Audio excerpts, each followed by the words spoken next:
So if you love cash stuffing, budget motivation, realistic money management content, make sure you go ahead and subscribe and join the family because it is for free 99. Okay.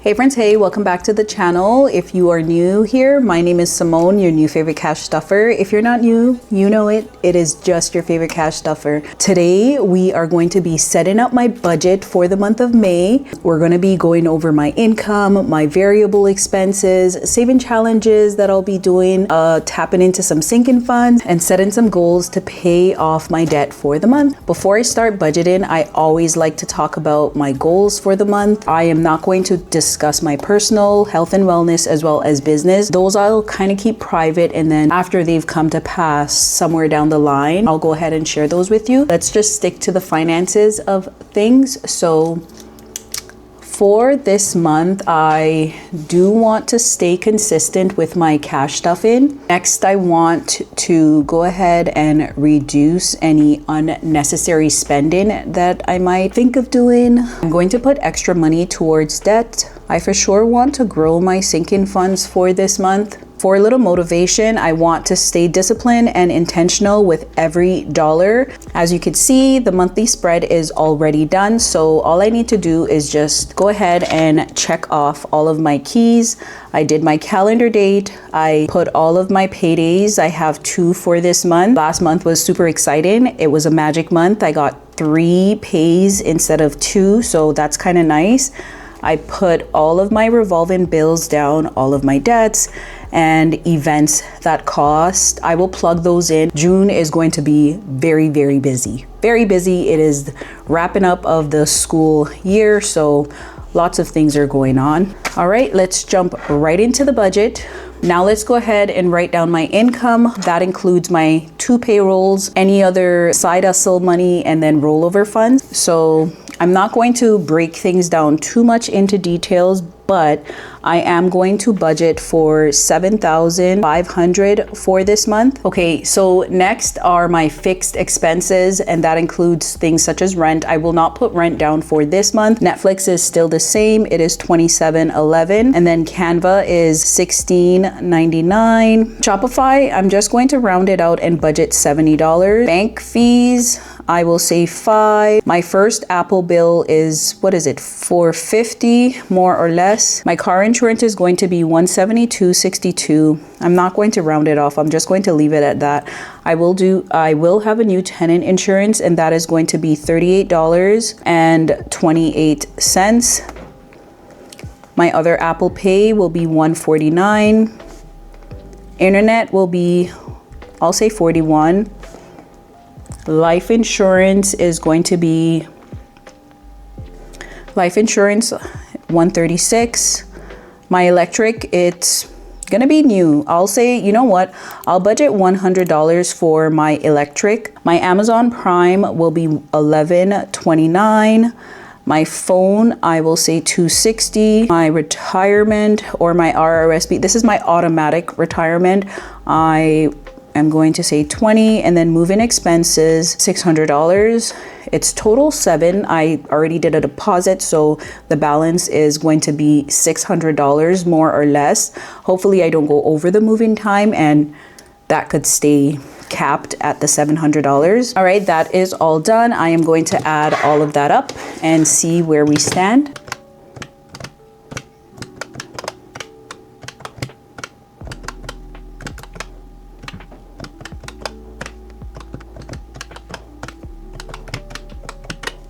My fixed expenses are totaling out at $1,504.28. Okay, so $7,500, and I am going to subtract the $1,504.28.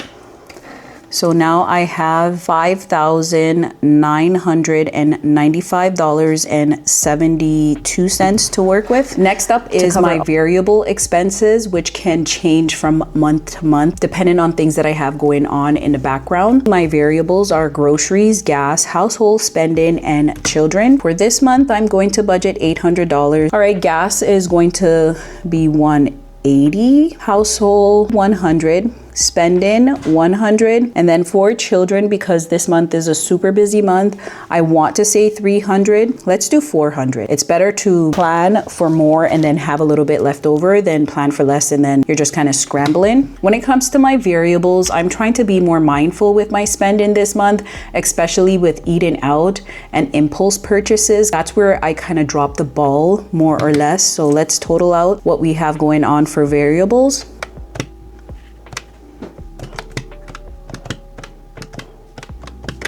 Okay, so variables are coming in at $1,580, $5,995.72. Take away $1,580. That leaves me with $4,415.72. All right. Now for my favorite part, saving challenges. Saving challenges just make budgeting feels fun and motivated. Some of the saving challenges I have going on for them this year, to say the least: emergency, the heart of savings, month ahead, rainy day, $5 traditional, and the $10, just to name a few. So let's just plug in some numbers. Okay, so for this month, I have 30 going into emergency. The heart of savings will be getting $60. For my 1 month ahead, I am going to put $100 in that one. Rainy day will be getting $30. My $5 challenge, $15. And then my $10 challenge, I'm going to put $30. For 31 days, that will get $42. 52 weeks will be getting $90. For my spring challenge, which I did make a few changes to it, we'll get $15. At first, I had it at $5 per flower pot. If you watch my saving challenge, I kind of brought it down to $2. It just made more sense. The goal is not trying to do the most. The goal is just trying to save small denominations, and eventually overall, I will have a good lump sum. So I really want to pace myself and not overwhelm myself, to say the least. My 100 envelope will be getting $90. For June, which is my monthly saving challenge, that one will get $70. And then I do have a somewhat of a series or a collection, which it is my Bridgerton Air saving challenges. So first up, I have Dearest Cash Stuffer. That one is getting $25. Regency Air will be getting $30. Sip and Cash Stuff will be getting $25. House of Bridgerton will be getting $40. Society Paper will get $40 as well. Is that what I said? No, Society Paper will get $30. And then for my bills binder, I will be plugging in $85 into that one. All right, so let's add that up.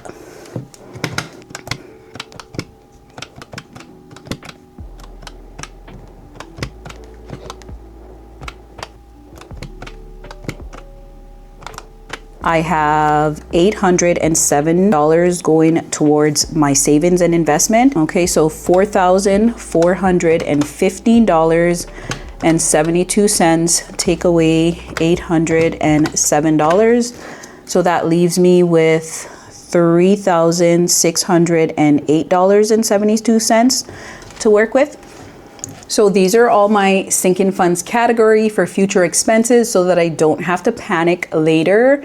Okay, so my household budget will be getting $20. Our home will be getting $30. $38 will be going into savings. Medical will get $30. And then Boss Babe will be getting $30 as well. $15 will go into birthday. And then $20 for car maintenance. Retirement will get $15. And like I told you guys, I'm just saving up, and then at the end of the year, I will just put this in and get those tax benefits. 3 to 6 month will get $20. Clothes will get $25. Gifts will get $20. Costco 15, annual registration 15, school is going to get 50.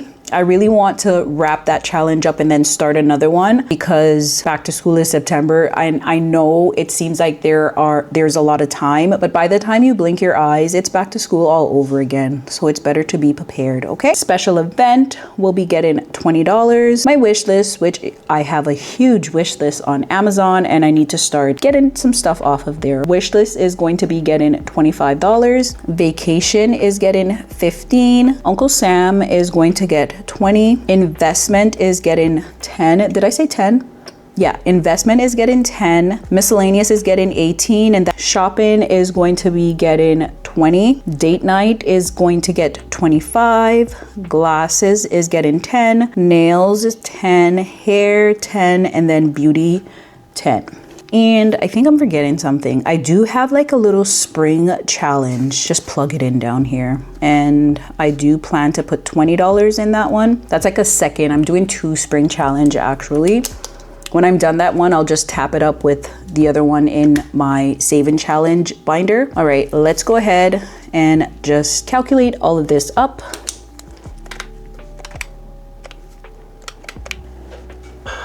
All right, so I have a total of $536 going into my sinking funds for this month. Let's do a little math. So $3,608.72, take away 536. All right, that leaves me with $3,072.72. So that gives me a total of $536 going into my sinking funds. And keep in mind, every small amount adds up over time. The goal is to be consistent because consistency is more important than stuff in huge amounts each month. Okay. Now let's talk debt payoff.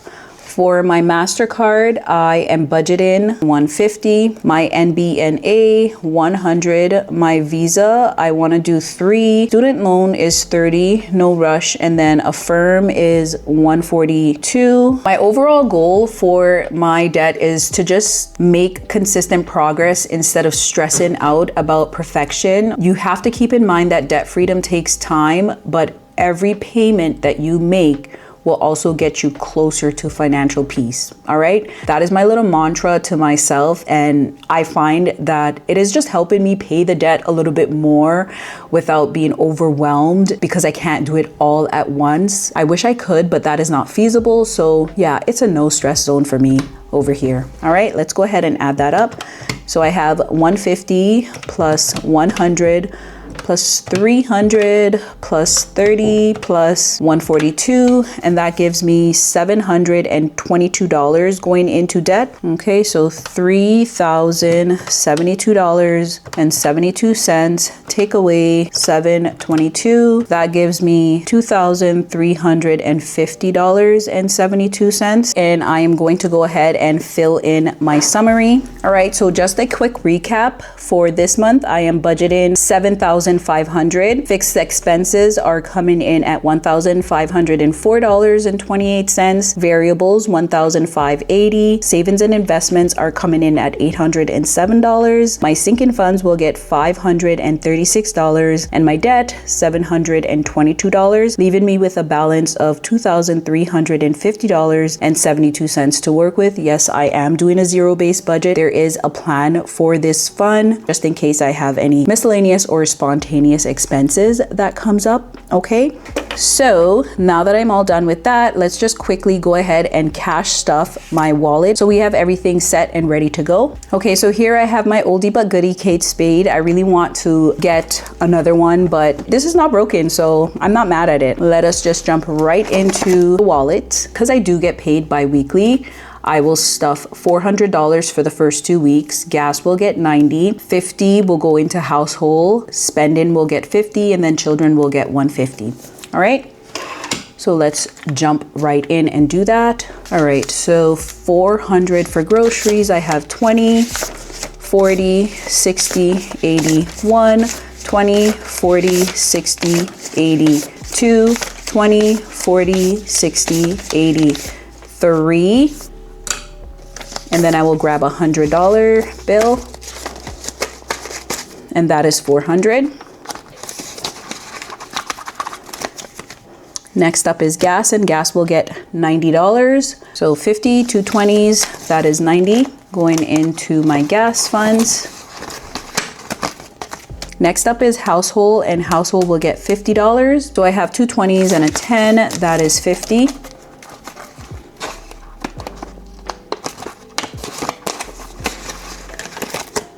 Spending will also get $50. So 20, 30,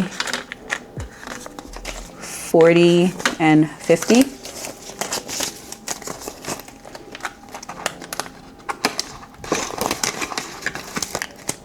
And then children will get 130. So 50, 70, 90, 100. And then I have 10, 20, 30, 40, 45, and then 50.